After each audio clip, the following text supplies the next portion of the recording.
Bonsoir à tous, donc nous continuons dans nos halachot concernant la mention et la demande des pluies dans la Hamida. Comme on l'a vu la dernière fois, la mention des pluies, le fait de rappeler les pluies, commence à partir du huitième jour de la fête de Sukkot, Shmini Atzeret. Pourquoi pas avant? Parce que les pluies avant, ça dérange, ça empêche de faire la mitzvah de Souka. Pendant l'été, ça risque d'abîmer même les récoltes, donc surtout pas avant. On ne rappelle pas quelque chose qui peut ne pas être bénéfique. Maintenant, après la fête de Sukkot, on ne demande pas tout de suite les pluies parce que il y a des gens qui sont venus à Yerushalayim, il y a les pèlerins qui sont montés à Yerushalayim pour fêter Sukkot et on doit leur laisser le temps de voyager pour rentrer chez eux, et donc il faut que les routes soient praticables. Donc on ne demande pas les pluies en Eretz Israël jusqu'au 7 Rejvan. Et en Chutz La'aretz, donc à Babylone, en Égypte, là où la terre est irriguée, il y a des grands fleuves, donc le besoin en eau est moins accru, moins important qu'en Eretz Israël. On ne demande les pluies qu'à partir du 60e jour, de la nuit du 60e jour, donc la nuit du 4 au 5 décembre, la nuit du 60e jour du début de l'automne. Donc, et c'est comme cela, c'est ce qu'on applique dans tout Chutz La'aretz. Alors, tout Chutz La'aretz, pas vraiment, on va le voir tout à l'heure. Maintenant, on demande ces pluies jusqu'à Pessah, et là, tout le monde s'arrête, que ce soit Eretz Israël ou que ce soit Chutz La'aretz. À partir du premier jour de Pessah, on ne demande plus les pluies. Effectivement, le Pessah, c'est la fête du Chodesh Aviv, du mois du printemps. Maintenant, qu'est-ce qu'on ferait? Donc, on a une période, une courte période, entre le 7 Rejvan et le 5 décembre, des fois c'est court, des fois c'est long, cette année c'est très très long, où en Eretz Israël on demande les pluies, et en Chutz La'aretz on ne demande pas encore les pluies. Que fait le voyageur dans cette période-là? Est-ce qu'il va faire comme le lieu d'où il vient? Est-ce qu'il va faire comme le lieu où il passe son séjour? Qu'est-ce qu'il fait une fois qu'il est rentré, etc. Donc ça, ce sont des questions qui se sont posées, qui ont été posées par l'Acharonim, par le Rav Frida, par le Pri Hadash, qui sont rapportées par le Be'er Etev, dans le Mishnah Bora, dans le Kaf HaChaim. Et donc, il y a toujours matière à débat, il y a toujours des situations de controverse, mais puisque ce sont des sujets à controverse, les Acharonim, les derniers Acharonim, ont proposé une solution, et je vais vous expliquer pourquoi c'est une solution. Ils ont proposé la solution suivante, c'est de demander la pluie dans Shomer Tefila. Donc, je suis dans une situation, on va les voir une à une, ces situations-là, où j'ai un doute. Est-ce que je peux déjà demander la pluie, ou non, je ne dois pas encore demander la pluie? Le problème, c'est que si on demande la pluie à un moment où il ne le faut pas, il y a de fortes chances qu'on ait besoin de recommencer la Hamida, comme on a vu dans la dernière capsule. Donc, si je demande la pluie, peut-être que je vais devoir recommencer la Hamida, et si je ne la demande pas, peut-être que je n'ai pas fait ce qu'il fallait, et là aussi je dois recommencer. Alors comment faire? Eh bien, il y a une situation qui peut nous tirer du doute, nous sortir du safek, nous sortir de ce doute, c'est de demander la pluie, non pas dans la bracha Birkat Hashanim, la 9e bracha, mais dans la 16e bracha, la 16e bénédiction. Comme on l'a vu, la Hamida est une série de 19 brachot. Les 3 premières bénédictions, 3 premières brachot sont des brachot, des bénédictions de louange qui servent d'introduction. Les 3 dernières sont des brachot de louange qui servent de conclusion à la Hamida, donc Retse, Modim, Sim Shalom. Et la toute dernière bracha des brachot intermédiaires, donc la 16e bracha, celle où on dit Shomer Tefila, qui écoute la Tefila, c'est celle qui conclut toutes les brachot de demande. Et ce qu'elle a d'intéressant, cette bracha, c'est qu'on peut y insérer n'importe quelle demande personnelle. N'importe quelle demande personnelle, puisqu'elle est générale. Toutes les brachot qui précèdent sont des brachot qui ont une teneur particulière, qui construit Yerushalayim, qui guérit les malades. Donc si on veut prier pour la guérison de quelqu'un, eh bien c'est dans la bracha de Rofé Cholé Amo Israël, qui guérit les malades d'Israël, qu'on devrait introduire et insérer le nom de cette personne. Voilà, et guérit telle et telle personne, qui a tarofé, parce que tu guéris tous les malades, Baruch Ata Hashem, Rofé Cholé Amo Israël, béni sois-tu, Hachem, qui guérit les malades du peuple, de son peuple d'Israël. Donc, il y a des connotations. Si un agriculteur veut prier pour ses récoltes cette année, évidemment, c'est dans Birkat Hashanim qu'il introduira sa demande. Si quelqu'un voudrait avoir toute la mémoire pour retenir les informations dont il a besoin pour réussir son examen, eh bien, dans Chonen Adat, il demandera à Hachem, donne-moi la sagesse pour retenir tous les noms, toutes les informations dont j'aurai besoin pour l'examen. Mais dans Shomea Tefila, il peut introduire toutes les bénédictions, toutes les demandes, tous les souhaits qu'il voudrait. Donc, c'est Shomea Tefila. Baruch Ata Hashem Shomea Tefila. Il a un examen dans 2 mois. Hachem, donne-moi la réussite de cet examen qui attache Shomea Tefilat Kolpé parce que tu entends la Tefila de toute bouche. Baruch Ata Hashem, béni sois-tu Hachem, Shomea Tefila qui écoute la Tefila. Donc, on peut mettre n'importe quelle demande dans cette bracha. Alors, ça ne veut pas dire qu'il ne faut pas réviser, hein, bien entendu. Mais en plus de l'effort naturel, on a la mitzvah de prier et ces demandes-là, ces demandes qui ne paraissent pas pouvoir rentrer dans les autres brachot, eh bien on peut les insérer dans Shomea Tefila. Alors on peut dire, est-ce que j'ai le droit, est-ce que c'est bien? Non seulement on a le droit, c'est même bien parce que ça personnalise la Tefila, ça lui donne un cachet unique et on peut le faire en français. On a le droit de le faire en français, il y en a qui préfèrent insérer les demandes à la fin de la Hamida, après le Iyul Ratzon, une fois qu'on a terminé les brachot, mais d'après la stricte halakha, on peut parfaitement insérer des demandes personnelles dans la bracha de Shomea Tefila. Donc la bracha de Shomea Tefila, c'est celle où on insère les demandes personnelles. Donc il est dans une situation un peu particulière, il est dans un endroit où il ne sait pas s'il doit demander la pluie ou pas, eh bien il peut dans Shomea Tefila dire « Veten talou matar livra » et donne la rosée et la pluie pour la bracha, qui attache Shomea Tefilat Kolpé, parce que tu entends la tefila de toute personne, Baruch Ata Hashem Shomea Tefila, béni sois-tu Hashem, qui écoute la tefila. Alors pourquoi demander la pluie à cet endroit-là, ça ne pose aucun problème. Il la demande il la formule comme une demande personnelle. Je ne sais pas si il doit insérer la pluie dans la Birkat Hashanim, il ne sait pas s'il ne faut pas, mais en tout cas, en tant que demande personnelle, ça ne pose pas de problème. Pourquoi? D'une part, de 2 choses l'une, s'il doit demander la pluie, s'il doit dire Barech Alenu Veten Talou Matar Livra dans Birkat Hashanim, ça peut lui servir de rattrapage. Donc il n'a pas demandé dans Birkat Hashanim, dans la bracha des années, alors qu'il aurait dû le faire. Eh bien, le fait de demander la pluie dans Shomea Tefila, c'est une forme de rattrapage. Ça rend valable, la Tefila reste valable, sa Hamida reste valable. Il n'a pas besoin de recommencer. Et si jamais il ne devait pas demander la pluie, eh bien, il ne l'a pas fait. Il n'a pas dit « Veten talou matar livra » dans la Birkat Hashanim, mais il l'a demandé comme un souhait personnel. Or, un souhait personnel, on peut mettre n'importe quel souhait personnel dans Shomea Tefila, et ça n'oblige pas à recommencer la Tefila. Donc, de 2 choses une. Soit il devait le faire et il l'a fait, soit il ne devait pas le faire, mais là, c'est une demande personnelle, donc c'est pas grave. Donc, c'est la sortie, c'est le passe-partout de la problématique de la demande des pluies. Donc maintenant, on va voir, maintenant qu'on connaît cette solution-là, on va voir les situations les unes après les autres. Alors la première situation dont on discute les Acharonim, c'est celle de celui qui vit en Eretz Israël et qui va en Chutz La'aretz. Alors d'une part, lui vit en Eretz Israël, il a peut-être de la famille là-bas, donc il devrait commencer à demander à partir du 7 Reshvan. Mettons qu'il est venu en France ou en Chutz La'aretz, n'importe quel autre endroit, on attend le 5 décembre pour demander la pluie, et donc il vient en Chutz La'aretz, et lui n'a pas encore commencé, il vient avant le 7 Reshvan. Qu'est-ce qu'il va faire à partir du 7 Reshvan? Lui vit en Eretz Israël, il n'est là que de passage, sa famille vit en Eretz Israël éventuellement, il a un intérêt à ce qu'il pleuve là-bas. Oui, mais ici, à l'endroit où il est maintenant, en Chutz La'aretz, on ne demande pas encore les pluies, il va falloir attendre le 5 décembre. Alors qu'est-ce qu'il fait? Il commence à demander le 7 Reshvan ou il ne commence pas? Étant donné que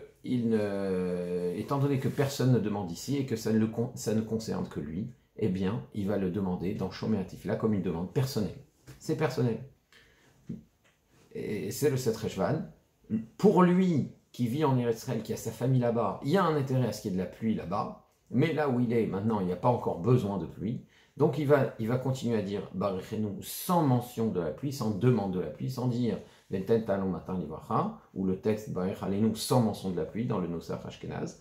Et dans Shomer Tefila, il va insérer Veten Talmud Matin Livracha, éventuellement Veten Talmud Matin Livracha, Be'ertzenu Akdosha, dans notre sainte terre, qui attache Shomer Tefila de Kopé, parce que tu entends la Tefila de toute bouche, Baruch Atem Shem Shomer Tefila. Donc là, on peut dire qu'il s'en est sorti.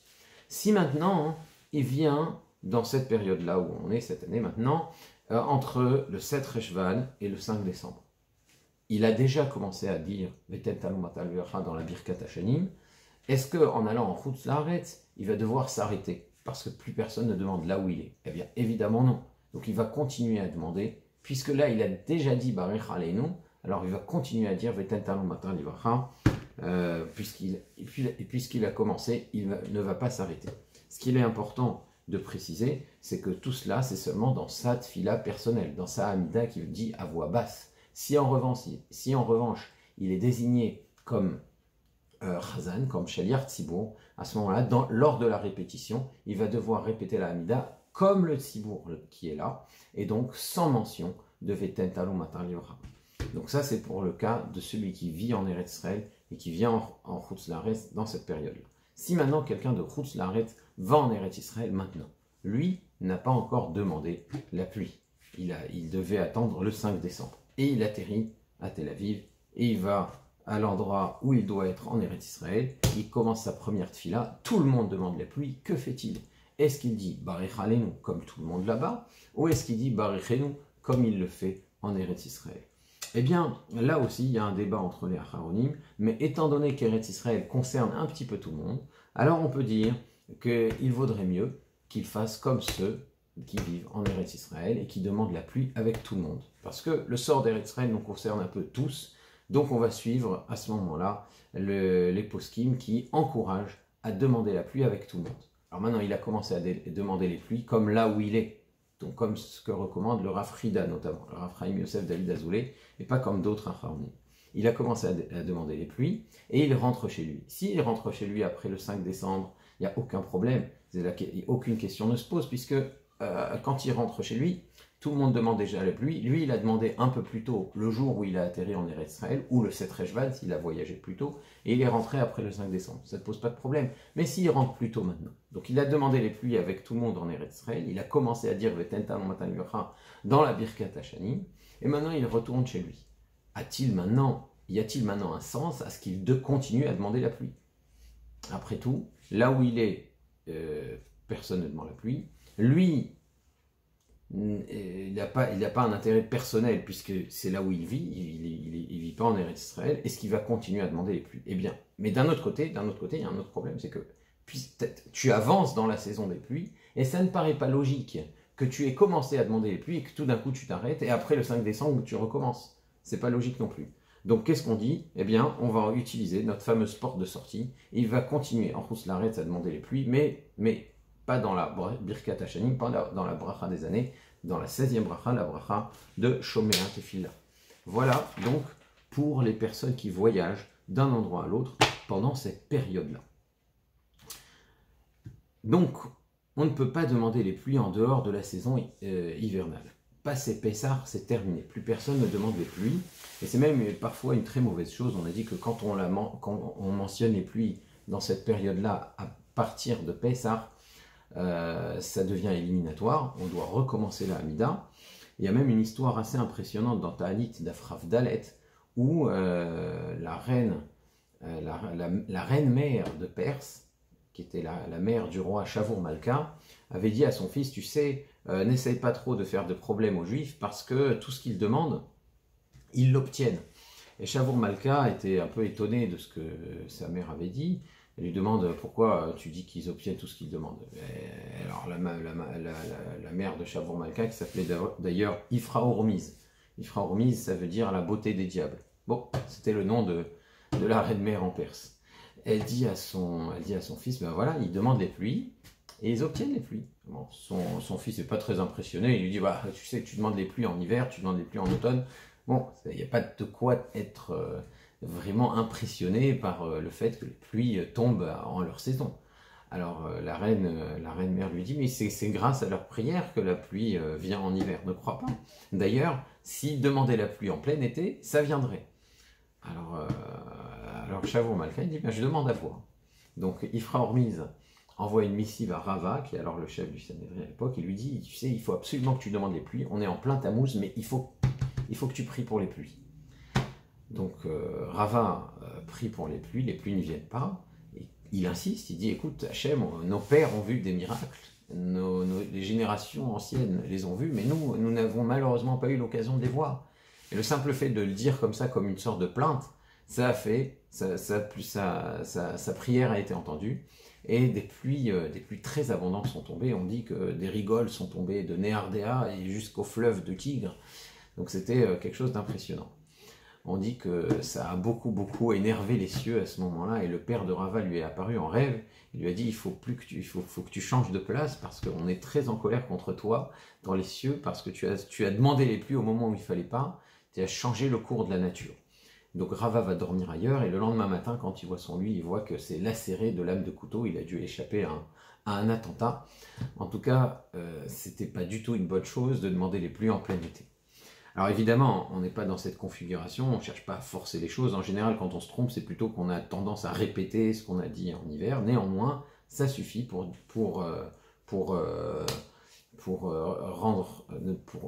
enlever la validité, pour retirer la validité à la Hamida et nous obliger à recommencer. Donc si on a dit Mashivaru Morid Geshem, ou si on a dit Barech Alenu Veten Talon Matan Livracha à partir de Pessah, à partir du premier jour de Pessah, eh bien là on doit recommencer la Hamida. Alors maintenant, ça c'est ce qui se passe dans l'hémisphère nord. Ça c'est ce qui se passe en Israël, en Babylonie, en Égypte, et dans tout l'hémisphère nord où on fait comme en Babylonie et en Égypte. Qu'est-ce qu'on ferait dans l'hémisphère sud? Est-ce que dans l'hémisphère sud, on aurait le droit de demander les pluies de Pessah à Sukkot, entre Pessah et Sukkot? Et qu'est-ce qu'on fait entre Sukkot et Pessah, qui est l'hiver pour la majorité de l'humanité dans l'hémisphère nord, mais c'est l'été là-bas? Alors, c'est une grande question. Il y a un indice qu'on peut déjà tirer de la Gemara, c'est le statut de la ville de Nineveh.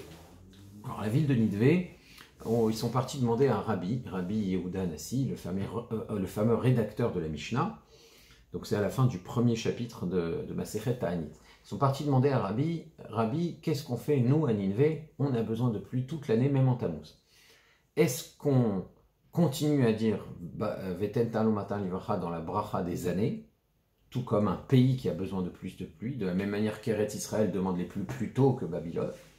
Ou bien, non, on est comme des particuliers, nous sommes comme des particuliers, et donc la demande doit être formulée comme celle d'un particulier dans Shomer Tefila, c'est-à-dire plus personne n'a besoin de pluie, c'est plus la saison, mais nous à Nineveh, on a besoin de pluie, donc Veten Talon Matan Livracha sur la ville de Nineveh, donne la pluie pour la bracha sur la ville de Nineveh, qui attache Shomer Tefila de Kopé, parce que tu entends la tefila de toute créature, de toute bouche, et donc de nous aussi, habitants de Nineveh, donne-nous la pluie. Donc est-ce qu'on va demander comme un tzibour, comme quelqu'un, comme une contrée qui dit Veten Talon Matan Livracha Barech Alenu, comme c'est le cas en hiver, ou bien non, on est une ville, on est un cas particulier qui a besoin de pluie maintenant. Et ce que Rabbi leur répond, c'est que vous n'êtes qu'une ville, et que par conséquent, vous demandez votre pluie comme des particuliers dans la bracha de Shomer Tefila. Bien, donc c'est ce qui a été tranché. Et s'il y a une ville où on a besoin de pluie, même en été, eh bien ils le disent dans Shomer Tefila. Qu'est-ce qui se passe quand ce sont des pays entiers? Des pays entiers qui ont besoin de pluie après Pessah. Le Roche, Rabbeinu Asher Bar Yechiel, qui avait vécu en Allemagne et qui est parti vivre en Espagne, on en avait parlé dans notre cours sur les Slichot, il disait que oui, ce que Rabbi avait tranché, c'est pour Nineveh parce que ça n'est qu'une ville. Mais quand c'est un pays entier, comme l'Allemagne, on a besoin de pluie au printemps, eh bien on devrait continuer à dire Barech Alenu, même après Pessah. C'est ce que tranche le Roche, mais le Shulchan Aruch tranche comme les autres décisionnaires qui pensent qu'on ne doit pas déroger au texte que les Chachamim ont fixé. Et si les Chachamim ont fixé qu'à Pessah on arrête de demander la pluie, eh bien on arrête de demander la pluie. Si jamais dans une ville d'Allemagne on a besoin de pluie au printemps, eh bien on devrait dire Veten Talon Matan Livracha dans Shomer Tefila comme à Nineveh. Et non seulement cela, d'après le Shulchan Aruch, même dans cette contrée, si on a dit Veten Talon Matan Livracha dans la Birkat Hashanim, dans la bracha des années, comme le préconise le Roche, on devrait recommencer la Hamida. Ça c'est ce que dit le Shulchan Aruch, le Rav Yosef Karo le Mechaber, il dit on doit recommencer. Maintenant comme le Roche dit que non, c'est bien, c'est comme ça qu'il faut faire, on devrait rajouter ce qu'on appelle un Tnaï de Nedava, comme on a vu dans la dernière vidéo, c'est-à-dire si je suis obligé de recommencer, eh bien, voilà, c'est une tfila obligatoire, sinon, c'est une tfila cadeau. Donc, mais pour Rav Yosef Karo, en réalité, c'est pas une tfila cadeau. D'après le Rama, il n'est même pas nécessaire de recommencer. Mais c'est l'avis du Rama. Tout ça, c'est encore dans l'hémisphère nord. On parle de pays entiers qui ont besoin de pluie après Pessah. Mais ils vont demander la pluie tout l'hiver. Ils ont juste besoin de pluie, ils ont besoin d'un peu plus de pluie, d'une extension du temps de pluie. Mais quand on est dans l'hémisphère sud, où c'est tout l'inverse, quand on est en Australie, où je demande la pluie en hiver, mais mon hiver c'est entre Pessah et Sukkot, mon hiver c'est au mois de juillet, juin, juillet, et mon été c'est entre Sukkot et Pessah, c'est là que je vais arrêter de demander la pluie. Donc est-ce qu'on peut dire, si je fais tout l'inverse de l'hémisphère nord dans l'hémisphère sud, si je fais en Australie, Barech Aleinu entre Pessah et Sukkot, et Barechenu entre Sukkot et Pessah, donc ça veut dire j'inverse exactement le texte qu'on a, le texte qui est fixé dans l'hémisphère nord, est-ce que je vais à l'encontre de ce que les Chachamim, les sages ont fixé? Non, non, je ne vais pas à l'encontre de ce que les Chachamim ont fixé. Les Chachamim ont fixé, les sages ont fixé, de demander les pluies en hiver, dans la période hivernale, c'est exactement ce que je fais, donc à partir de Pessah, je demande les pluies, et j'arrête de demander les pluies en été, donc à partir de Sukkot, j'arrête de demander les pluies. Donc je dis Mashivaruach Morid Geshem Barech Aleinu à partir de Pessah, et je m'arrête à Shmini Atzeret. Donc exactement l'inverse de ce qu'on fait en Eretz Israël et dans l'hémisphère nord. A priori, c'est logique. Là, non seulement il s'agit d'une contrée entière, mais en plus, il s'agit de la saison fixée par les Chachamim. Donc ça paraît extrêmement logique de faire exactement l'inverse. Pourtant, c'est pas ce qui se fait. C'est pas ce qui se fait. En Australie, on a l'habitude, on a la coutume, est de ne jamais rappeler les pluies. Pour les Sfaradim, on dit toujours Moridatal, et pour les Ashkenazim, on ne dira jamais Mashivaruach Moridat Geshem, et on dira toujours Barichenu dans le Nusar Sfarad, on ne dit jamais Veten Talon Matar Levacha dans la Birkat Hashanim. Seulement, entre Pesach et Sukkot, dans la saison hivernale en Australie, on dit uniquement Veten Talon Matar Levacha dans Shomea Tefila. C'est la coutume, et elle vient de ce qu'a tranché le Rav Nathan Adler de Londres. Et donc, étant donné que la coutume s'est établie sur le psaque de Rav Nathan Adler de Londres, même si on aurait des arguments contre, parce qu'il y en a, même si on aurait des arguments contre, on continue à faire comme ce qu'a tranché le Rav Nathan Adler. Pour l'Argentine, le Brésil et les pays d'Amérique du Sud, alors là c'est un peu spécial, parce que on pourrait même demander les pluies en été dans certains endroits. Les pluies ne sont pas toujours, ne posent pas toujours un problème. Parfois il y a besoin de pluie, mais même dans ce qui est leur été, c'est-à-dire ce qui est notre hiver entre Sukkot et Pessah. Donc ça serait possible de faire comme dans l'hémisphère nord, dans ces endroits-là. Et donc dans ces pays-là, il faudrait demander à une autorité locale ce qu'il faudrait faire. Voilà, on a, je pense, abordé l'essentiel du sujet. Au revoir, à la prochaine, Bezrat Hashem.